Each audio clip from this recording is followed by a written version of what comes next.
welcome back to my reviews of my favorite Transformers cartoon ever, Beast Wars! In today's review, we're taking a look at the two-parter, Feral Scream. In these episodes, we are introduced to our first true Transmetal IIs in the series, the Resurrected Dinobot and the YA Cheetor. We begin with Megatron and Waspinator toting around a stasis pod as they run into Optimus and Cheetor. I must say, Optimus and Megatron have worse aim than Stormtroopers. They're right in front of each other and they can't hit either of them. Well, looks like I spoke too soon. Gee, Optimus sure has been scaled back in power level from when we first saw him get his upgrade, huh? Cheetor pulls a sniper rifle out of his butt and fires a rocket at Waspinator. Yes, apparently it's a sniper rocket launcher. But he accidentally hits Optimus, and the Predacons get away with the pod. When we see Optimus all beat up, he's got all this scratch mark detailing on him. I guess this is what Optimal Optimus would have looked like if he had been released in Siege, instead of Power of the Primes. Meanwhile, Megatron and Waspinator execute his experiment, to bring back Dinobot using the blank protoform, the other half of Rampage's Spark, Megatron's Transmetal II driver, and some clone cells of the original Dinobot. Where did Megatron get these clone cells anyways? Probably the same place that he got the ones to make the original Dinobot clone back in Season 1. And where did he get the Transmetal driver? Which we later learn is of Vought origin. And of course, I can't neglect to mention that this sequence is somewhat inspired by Frankenstein. As always, I love David Kaye's performance here. Megatron is such a drama queen. Now I bequeath you half a spark, the very core of a nightmare. From the Tempest Fury, the spark ignites! Not only that, but the site in which Megatron and Waspinator are conducting this ritual is the exact same site where Dinobot hid the golden discs. Coincidence? Was Megatron feeling nostalgic for his old friend? Or maybe he was being a bit superstitious and believed that Dinobot's spirit would be more likely to inhabit his new Transmetal body if it was in a familiar location. Or maybe it's just Megatron being spiteful, giving birth to his new Dinobot in the last place that the original had betrayed him. Or maybe it's just Mainframe reusing some existing assets. You are very expensive. Oh, sure. Anyways, we are finally introduced to the new Dinobot 2. She's alive! Alive! Now there's a thought. What if Dinobot had come back as a girl? I mean, Laura, aka X-23, aka the new Wolverine, is a clone of the original Logan, and she's a girl. Speaking of which, Depth Charge crashes the Predacons' new gender reveal party? Baby shower? Whatever. Is it just me, or is Dinobot's kicking attack here reminiscent of something you'd see in a Mortal Kombat or Street Fighter game? Soon, Cheetor joins the party. Let me add some hot Cheetor pepper to spice things up! Did he say hot Cheetos? Is that Dinobot? Some kind of clone, transmetalized with that alien unit. Now, how would Depth Charge know who Dinobot was? They obviously never met. Maybe the Maximals briefed him on everything that's happened so far in the Beast Wars? After tossing Depth Charge, the Transmetal II driver, Cheetor gets blasted into the machine by Megatron, causing it to overload.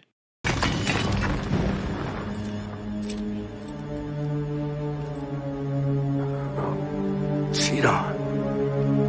Oh no, all that's left is his titty. Where's Cheetor? Cat was tough. He went out fighting. Depth Charge, everyone. Licensed grief counselor. In his Tetris-themed gaming room, Depth Charge analyzes the Transmetal II driver, before yeeting it into the lava. But Black Arachnia has been hanging around, and dives in after it. So it turns out that Cheetor isn't dead, but he is in rough shape. He is missing a titty after all. You'd be in rough shape too. News! One deflated, ugly boob. Oh, my life is basically over. Oh. Also, without his cat head glove, does anyone else think Cheetor's hands kind of look like the penguins from Batman Returns? Back at the dark side, Rampage meets his new half-brother. And I like that Megatron still has his rubber ducky. I believe this is actually the last time we'll see it in this form. At the Ark, Depth Charge is about to exit the CR chamber when we see... Yeah, I'm not translating that. Do you want me to get demonetized? Depth Charge's computer detects Rampage's spark in Grid Xerox.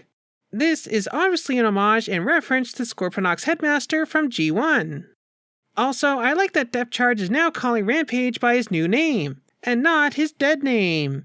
It is very supportive to call someone by their chosen name and pronouns. I myself have actually started the paperwork to legally change my name and gender marker recently. And let me tell you, I cannot wait for them to go through and officially be me.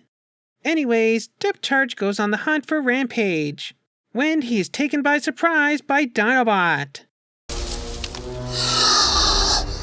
Clever girl. The Predacons question the captured Depth Charge when they are all taken out by a mysterious catbot.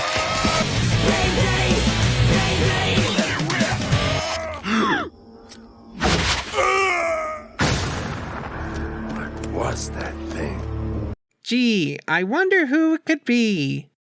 Optimus searches Grid Xerox, while Silverbolt and Black Arachnia search Sector Telluri's. These are references to two female Transformers fans at the time. And we end part 1 of Feral Scream with Cheetor finally returning to base. We begin part 2 with a nice look around Cheetor's room, which includes a model of the Axelon, what I think might be either a model of a solar system or perhaps a model of Cybertron in its golden age with 4 moons. A model of a Cybertronian city, maybe Iacon? Nah, it's missing the thingy.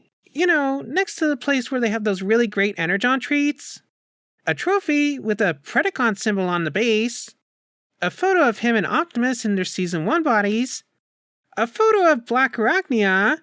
Now, where did he get that? And a bunch of extra tail weapons. As well as a solar clock, similar to the one that Megatron had in Coming of the Fusors. Optimus peeks in on Cheetor while he's sleeping. I kind of do and don't like this. It's a bit creepy to spy on someone while they're sleeping, not to mention a violation of their privacy. But then again, Optimus does kind of act like a father figure to Cheetor. But on the other hand, Cheetor is kind of a teenager at this point, so, you know, best not to open the door to his room uninvited, especially with that picture of Black Arachnia in there. So Cheetor has a nightmare about turning into a Transmetal 2, which again is very fitting to the whole puberty, coming of age thing going on in this episode. It's also very trans too, starting hormones and being worried about what you'll eventually look like, how they'll change your body, which again, transitioning is basically like a second puberty, at least for those who are unfortunate to have one already. So Cheetor, in his Transmetal 2 cat mode, busts out of his room. You know, I don't think I ever remember not knowing that that was Cheetor. Maybe I saw the toys before the episode, maybe it was just really obvious, or maybe I've seen this episode too many times, but the whole mystery or twist of this episode never really surprised me. Outside the dark side, Cheetor is out for his early morning run. Very, very early morning run. And I like how in Beast Mode, he uses his weapon as a rocket booster. Because, you know, how do you make a Transmetal cheetah faster? Strap a jet engine on his back, of course. A Transmetal 2, as I suspected. That meddling feline destroyed my system and improved himself in the process. Yes, nothing gets by you, huh, Mags? You want a cookie? Megatron is obviously upset about Cheetor infringing on his brand new Transmetal 2 IP. Improve?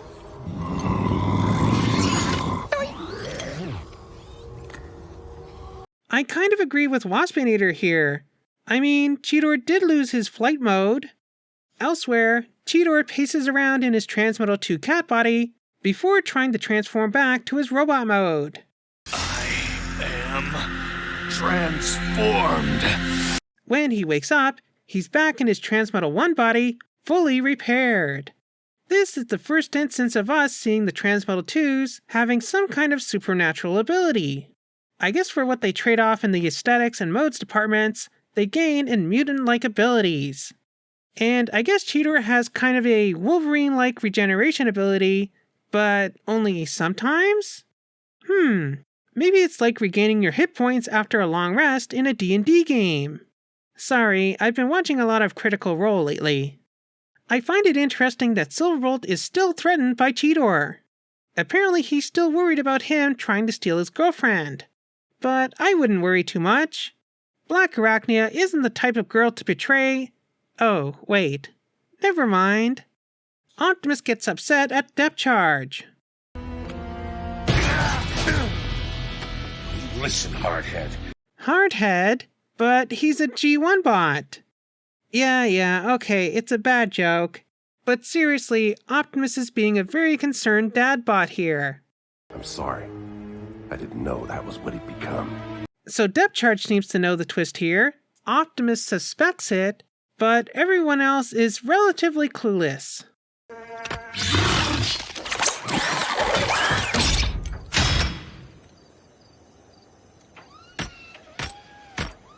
Yikes! Didn't need that taint shot of Dinobot 2. And people complain about third parties.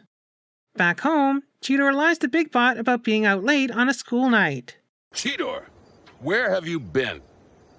Sorry, Big Bot, I was, taking care of that monster that tried to recycle me. Really? Optimus calls him on his bluff, and they go to check out the cyber creature's remains. I like how Optimus gets distracted for a second by a bunch of bananas. You know, because he's a monkey? Monkey! Optimus and Cheetor have a very parent and child type of conversation. Because we care. And because I think I know the truth. I just want you to trust me enough to tell me. All right!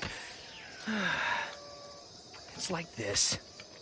Yep, maybe I'm just speaking from personal experience here, but this feels very much like a parent trying to get their child to admit that they're queer. After Optimus gets blasted by Dinobot, Cheetor finally changes into his Transmetal 2 robot mode. Watch out for the other bot! Which bot? Oh, you mean this bot right here? Again, more demonstration of Transmetal 2s having some kind of supernatural ability. This time, more along the lines of telekinesis. So, does that mean that Dinobot's mutant ability is just his Cyclops-style optic blasts? That's kind of lame. Silverbolt! No, that's Cheetor! Cheetor? Yeah, duh. Although, to be fair, my cousin didn't recognize me at TFCon Toronto, and I had only been on hormones for a few months. The transition's been rough. Mine's been pretty easy for the most part. It's mainly just having boobs that takes a little bit of getting used to. Is it just me, or does Rat Trap's neck look really weird here? Optimus also demonstrates some kind of supernatural spark power to calm Cheetor. So, does this technically make him a Transmetal 2 as well? I never have been clear on if Optimal Optimus was a Transmetal 1, a Transmetal 2, or just more of his own thing. I guess a little bit of all of the above? Cheetor transforms back into robot mode, and Optimus gives him a big hand hug. Aww. Optimus? Back off, okay? You're embarrassing me. And we come to my favorite line of this episode. Oh, joy, cyber puberty. Back home, Cheetor admires his own reflection in the side of the CR chamber. This is actually a through line that they've carried throughout this whole show. Every time Cheetor gets a new body, he looks at his reflection in a CR chamber. His original Season 1 body after getting his new Beast Mode. His Transmetal 1 body at the beginning of Season 2. And now his new Transmetal 2 body here.